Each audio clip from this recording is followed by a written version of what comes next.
Welcome to Real Talk with Sean, everybody. This evening, I have the pleasure of speaking with Kayla. Unfortunately, Kayla has kidney disease and lupus. And I want to thank you so much for joining me this evening, Kayla.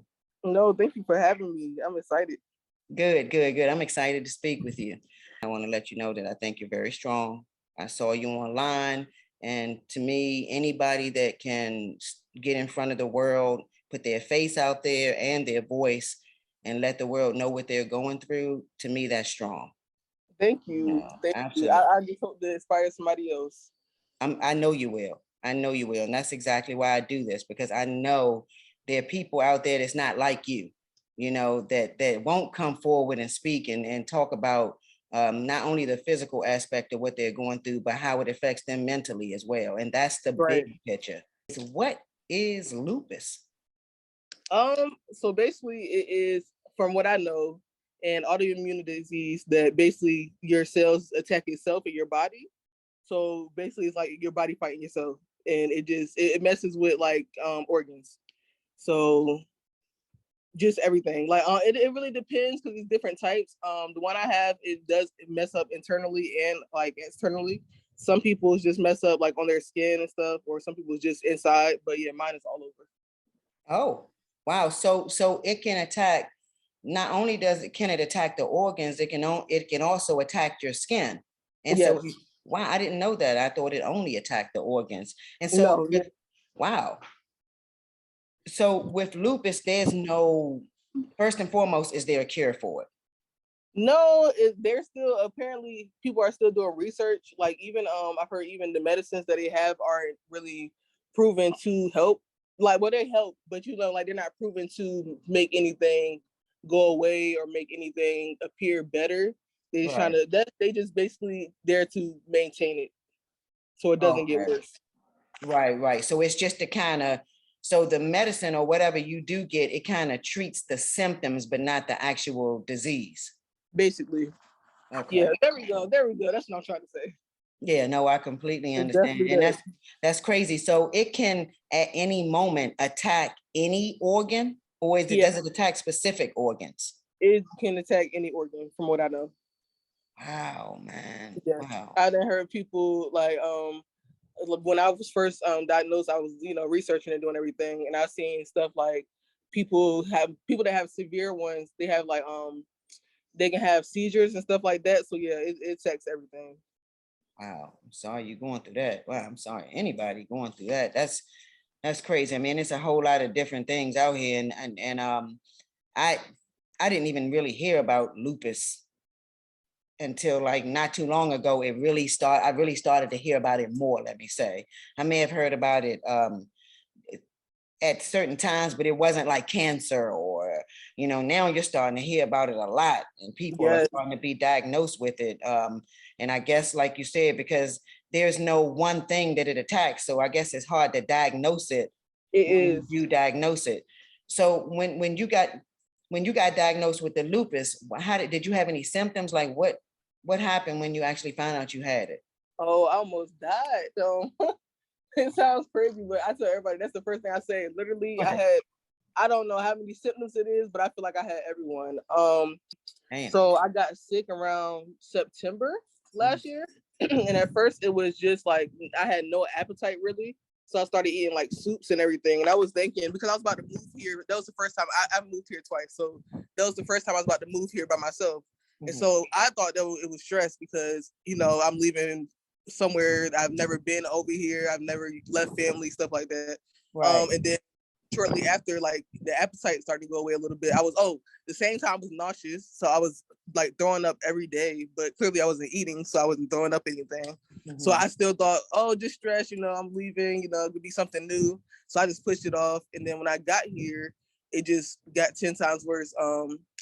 The appetite, it went away to the point where I was eating only fruit. I couldn't like breathe anything that I smelled it made me want to throw up. Tasting stuff, it didn't taste right, so I didn't even want to try to eat it. And so it was to the point where I was eating like one fruit a day. I had blood in my urine, but at the time I didn't know that's what it was. Then it got to the point where I couldn't even walk or stand up for like 5 minutes. Every time it was like I was extra winded for some reason. So every time we even try to stand, it was like I had to sit down like right then. It was like, so I couldn't even go anywhere. I tried to work when I was here, and I quit. I had 2 jobs, and I quit 2 days after those jobs because I couldn't do anything. And it was like I got tired of telling people, I got to go home because I have something wrong with me. I don't know what's going on. So just stuff like that. Let me see. Oh, I had a UTI. It was so bad, like to the point where I was just like, I wanted to go to the hospital and be like, just take it out. Like, I don't know what's going on. Right. Take it out. Like, right. I'm like, I don't even want it no more. Exactly. I was bleeding. Oh, I was bleeding from the inside out, basically too. Which I didn't even know that was a symptom until, well, I put it 2 and 2 together before I like actually seen something about it. But I seen something about it maybe a week ago, where it said usually people that do have lupus bleed out their noses, but I was bleeding out somewhere else. I was just bleeding like it was. Yeah. So yeah, it was just everything was messed up down there. Like I said, I was nauseous, faint. Yeah, so I was basically on the verge of dying. Like Yeah, all I mean, if that's not close to death, then I don't know what else is. Because I mean, like really. You said, it literally attacked damn near all of your organs. I mean, it shut your body down. Right, everything. I was swollen. Oh, when I went, I had to go back home, of course. And as soon as I got there, my appetite started coming back a little bit. So if you don't have no appetite, you're gonna start just eating stuff. And I didn't know what it was, so I was just eating everything. And I was like, right. You know what? Coming back, food again. I'm gonna eat. So I was eating, and like 2 days later, that's when I started swelling. So at first it was my stomach, and then it was my face. So I was like, okay, yeah, like it's basically time to go now. Like it's something serious. So yeah, it was just. But before this, I had symptoms. Before I just never knew it was, of course that, but it's crazy. But you had symptoms before, but they mustn't. Well, of course, they could not have been as severe as they were that day that you actually found out. So when you when you had the symptoms in the past, did you go to the doctor for those symptoms, or it was just like take some Advil or Tylenol and just keep it moving? I went to the doctor one time. I want to say I was like 17 because my lip nose was swollen, and they told me then, they said you need to go see a specialist because that's like abnormal. But I'm 17, and at the time I'm like, you know what? It's not a big deal. You know what I mean? Right. I'm like, right. I'm not hurting me. I'm not dying. Like I'm like, it can't be that bad. But they already said then it's probably an autoimmune disease. But I pushed that to the back of my head because I'm like, okay, if it is, then it's gonna show up, and it showed up. So, but that's your first message right there. That's your first message to the world right there. No, for real. Yeah, exactly. Because don't like, and we, I'm older now, but I was young once, of course, and I was that person. I definitely was that person. Oh, please, I'm tough, or whatever the case may be. I'll be all right, and lo and behold, something, it turned into something that you did not expect it to be. I mean, something that really attacked you. So, I don't know if that could have, looking back, we don't know if it could have helped at all. Of course, it was already there, just waiting to, rear its ugly head. But still, I wonder if it would have softened the blow. Right. I'm pretty sure it would have, if I would have caught it then. And it's like, but even that, like I had the butterfly rash, which is basically like you breaking out on your nose and like your cheeks and stuff. Right. I've had so many times. And it's like I've heard of that too. Right, it's crazy. I took videos around it, and now when I look back at the videos, I'm like, wow, I wish I would have, like, you know what I mean? Like, I wish I would have been that type. Like now I am. Like to be like, and go get it checked out. But before, like I said, you just dismiss stuff because you're like, oh, it can't be that big. Like, and if it is, then like you said, stuff, I got it. So it's like, but nobody, your body to basically shut down. So it's like. And it's crazy because not only that, like our body has a way of talking to us if we really listen to it. It'll tell us things, and then of course we go to the doctor and they just kind of confirm what we know what's going on already. Well, we know the pain or the feelings and they confirm it, but we still got to listen when they, when they actually diagnose us, because I definitely know you're not alone. I'm pretty sure there's millions of others that would have done exactly what you did. Right. Like, So, nobody. so now kidney disease, I'm assuming, came from the lupus. Yes. Wow. So why do you specifically talk about, like, okay, lupus, of course it can attack any organ. Why in particular the kidney that you speak about? Is it something, has it completely deteriorated your kidney? Just about. Wow. 18% function. I know on my right one. I'm not sure about my left one, but yeah, apparently 18% function. The doctor told me last time I've been that in 2 to 5 years I'll be on dialysis if my numbers don't improve. Mm-hmm. So that's why I talk about that, because it's like I believe I'm stage 5 kidney.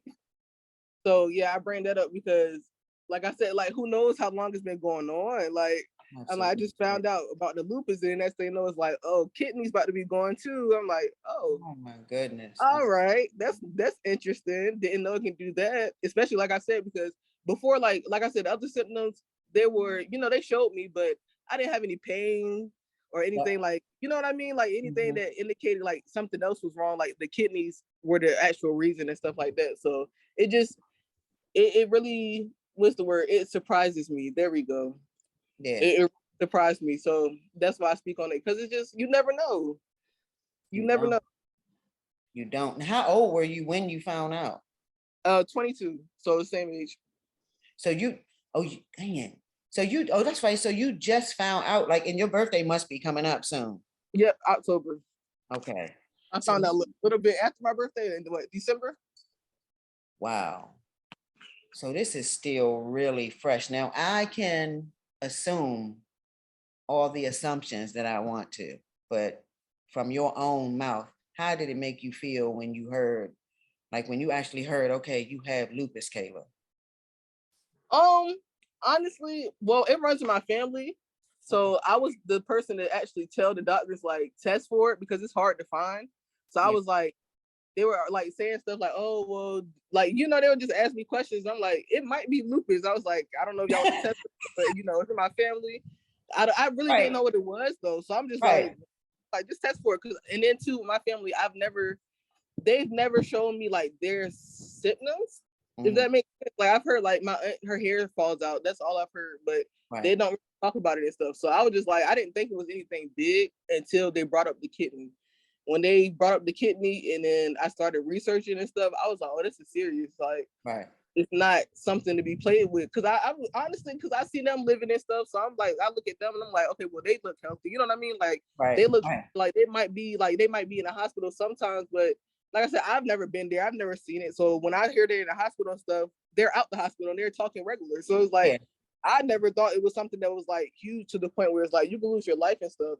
So honestly, when I heard about it, I don't know. I was in a state of, cause I'm a worker. So I love working and putting in hard work and stuff. So at that point, I was really just kind of like depressed, because I'm like, okay, well, I can't do anything. So it was more of I didn't really care at the time.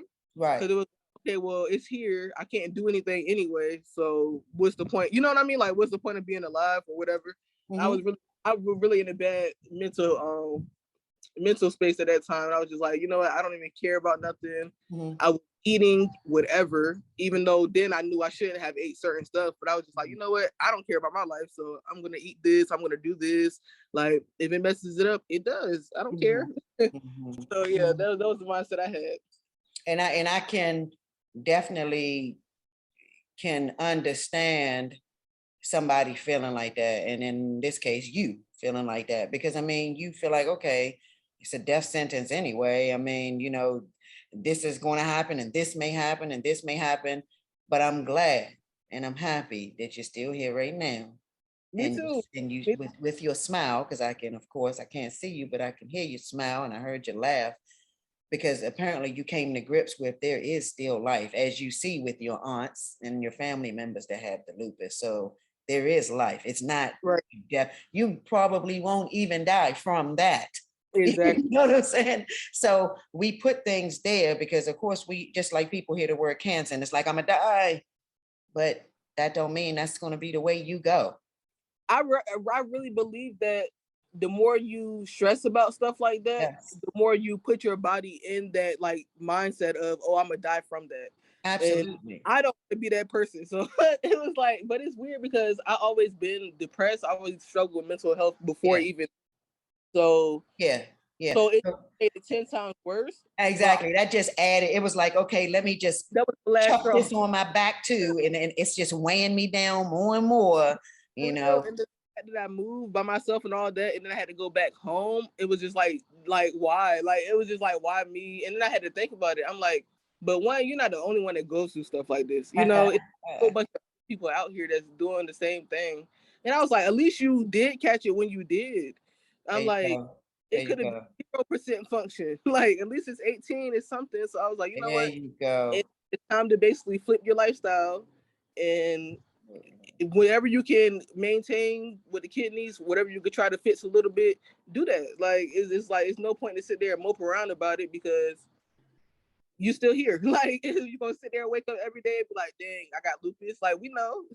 Exactly. Okay, I know I have it. You know, I got to process it. I got to go through the depression, you know, of finding out that I have this disease. It's not a happy thing. So of course we're going to go through some grieving, because that's not a, you know, it's not like I just won money. You know what I'm saying? So you go through that process, and then at some point you find yourself and you rise up. And that's what you did, you know, even though you already struggled with depression and mental issues, like you said, you know, and then finding this out on top of already going through those things, you found your way. And now today, you know, you move back because you left again, right? Right. Exactly. And you found your way and you found your reason for living. And what it sounded like what you did was turn that negative into a positive. Okay, I'm going to start eating this way, or, you know, whatever the changes that you made, seems like you changed them for the positive. Definitely. That's everybody still got their days, but for the most part, of course, on the right track compared to, like I said, compared to how I was. I say even in March, I was not like I am now. Like in March, I was still eating. Like I remember, okay, when I got my taxes, I'm gonna tell you, when I got my taxes, all I bought was snacks and candy. Because all I bought was snacks and candy. I didn't care about nothing. Like I'm eating this Go Puff every night. Every night I'm over there getting pizza or something. I'm just looking at everybody like, why? Look, don't look at me. And that's my stomach. Look, my kidney started swelling in. That was my last sign to myself. When my kidney started swelling again, I said, you know what? I said, clearly, if you're gonna live, like I said, either you're gonna live, you're gonna do it right, or what's the point? Choose one. So I had to choose one. And you chose this side to be on, on the life side. It feels good over here. I'm glad you came over on this side, back to stay over on this side and live and be able to educate others, because you are young. And, you know, the younger you are, when you know, unfortunately have to go through something like this, first and foremost, your body is stronger. You know, all you got to do is keep your mind strong, and then your body hopefully will work in unison, you know, to fight the disease even more. What about your support system, like with your family? I heard you mention them, and I know you're not at home anymore. You're in another state, but how's the support system? Like, do you feel like you really have the mental support that you need from you got to go through the physical part. You know, nobody can't go through that for you, unfortunately, but at least they can be there for you. Do you feel like they're there for you? I feel like my aunt is, but she lives in Michigan. I feel like, honestly, I really only talk to my mom, but my mom, she's supportive. Don't get me wrong, but I feel like she kind of got an attitude about a certain attitude about life that's more of a just suck it up type attitude. Okay. And she, like, when I first was dealing with it, I remember we were walking somewhere. We were walking in the park, and she was like, she was looking at me like, why are you walking so slow? Mind you, that's the first time I could really like start walking. I couldn't stand for like 5 minutes, like I said. Yeah. So I'm looking like, ma'am, like this is like a month after. I can't like give you the energy that you want me to give you. So honestly, she's supportive, but it's kind of more of a like, maybe it's internal, like you know what I mean? Like it's like tough love. Like she won't she be in my face like, oh yeah, you know, you're doing a great job, but it's like maybe she feels that way. So it's like I don't really hold nothing against her, because you grow up with your parents, you understand them anyway. So it's like, I already knew she was that type of person, but the support that I need is the one but at the same time, she's going through it too. So it's like, she understands it more too. So I'm like, maybe that's why.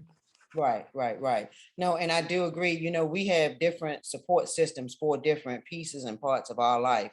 Right. And, it would be the best case scenario if you did have that with your mother, and she could be a little more compassionate and have, I guess, a little more empathy, if I would say, a little more empathetic, because it seems, a lot of people have those rough edges, but it come from their upbringing, because it definitely come from somewhere. We don't just start off with those rough edges. The type of people that's like, when a kid fall and they crying, we like, stop all that crying and shake it off. Okay. Exactly. I mean, okay, maybe they're hurt. You say, I mean, that person is, and who are we? Because we feel like they done cried long enough to tell them that they should not hurt anymore. Exactly. So I don't, in that sense, with you walking, I can't tell her to walk faster. If she wanted to walk faster, she's 22 years old. I'm pretty sure she would. No, seriously. So, we have to sometimes not think about ourselves and think about the other person, or the person that's actually going through, that came to us. They're the ones that need the support at this moment. When it's your turn, it's your turn. But right now it's her turn. So, and that's the way of relationship, whether it be mother and daughter, friend and friend, or your physical partner. That's the way a relationship is supposed to be, and it was your turn to be held and coddled and told that everything is going to be okay, and I'm here for you. Not, can you walk a little faster? No, right. So, and that's not nothing about you, Mom. That's not nothing, because I don't even know you. So that's nothing bad about you. I just feel like we all need to be a little more empathetic. What is your driving force today that you said, what, I'm going to beat this and I'm going to do this? Like, what made you rise up and say, I still got to live. There's a life to live. Honestly, when I was at home, I was working on myself. I started working on myself. So I started like journaling and doing like meditation and stuff, which I was already doing, but it wasn't as frequent. So it was really sparse. So I really just started getting, because I couldn't work. So I was like, I was bored. I was getting points at the time, like sick of being on the phone, sick of scrolling and doing all that. So I'm like, you know what? I'm sick of being negative. Like, what is something I could do, to like try to fit something? So I was just like, let me just start writing this stuff. And at first I didn't think it was gonna have an effect on me that it did. Mm-hmm. But it really turned my whole mindset, like almost, I wouldn't say a complete 360, but almost a 360. Right. And then it just to the point where it's like, okay, well, I do want to do better. I want to eat better. And then that's when I was like, you know what? I want to come back to Texas. So I talked to my friend and she was like, yeah, come on. So I was like, okay, cool. And them, the way they eat and everything, just like their lifestyle, they're active all the time. Like they eat good. Like when I not even good, great. Like compared to like it's a way, it's a whole difference. Like everybody, like it's more positive here. It's not everybody's negative and nobody's cooped up in the house. Nobody's eating just anything. So I was like, when she said to come, I'm like, I'm weighing out, the pros and cons, and I'm like, oh, it's not really any cons. I'm like, it's time to go. So I'm like, I done worked on myself. I'm like, I already got a better mindset.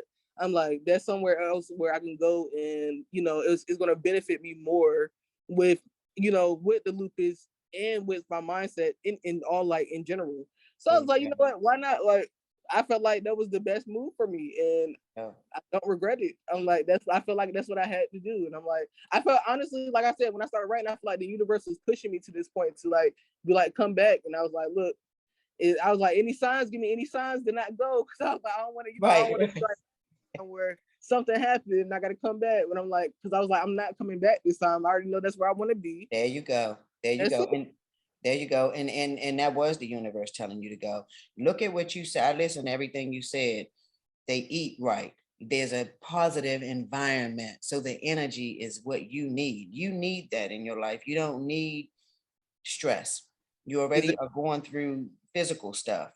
So you need your mind clear, fresh, and of course, the way we eat also contributes to that. So, you need to be around people that are living that type of lifestyle, that are living calm, easy breezy, free, and positive. Exactly. Because a lot of us, we just, we walk around like we're angry all the time for no reason. And there's no point to be angry. That's why I keep telling myself, like, even on my bad days now, I'm like, for what? Like, I always remind myself, like, it's anybody who, like, it's crazy because when I was coming, like you said, I haven't heard about lupus that much until like this year. Like, literally, I could bring it up to somebody and they're like, oh, I know this person got it. This person got it. I'm like, right. Like, I didn't know this many people had it. But here, I was talking to two people that I had met. One of them, it was an older guy. He was like, I say like 50. I had brought it up to him, and he just started telling me about his aunt, his mom, his aunt and his mom had it. He told me his mom passed at 17, and 17. Yeah, crazy. But that was back then when they didn't really have the type of medicines they have now too. Yeah. But I just think about stuff like that because I'm like, any like people that have this or people that have anything, it's people that had cancer at 5 that passed. You know what I mean? It's people that die at 18. Yep. So like I always say that I'm still alive for a reason. That's like every time I look at it. Like because when I'm negative, I'm like, you can give my life to somebody else. But I'm like, I be thinking, I'm like, clearly they gave it to you for a reason. So I'm like, you keep getting chances, it's for a reason. Like something big gonna happen, something big, even if something big doesn't happen, like I feel like I'm here for something, and I'm here to make somebody, save somebody. I don't know what it's gonna be, but I feel like I'm here to help people. And I'm like, okay, if that's the case, then I'm gonna do my job. Like, so I'm like, stop being negative about that, because you got a spot that nobody else has. Not everybody gets opportunities like this. Not everybody gets things like, especially moving here. I'm like, not everybody gets a friend to say, come live with me.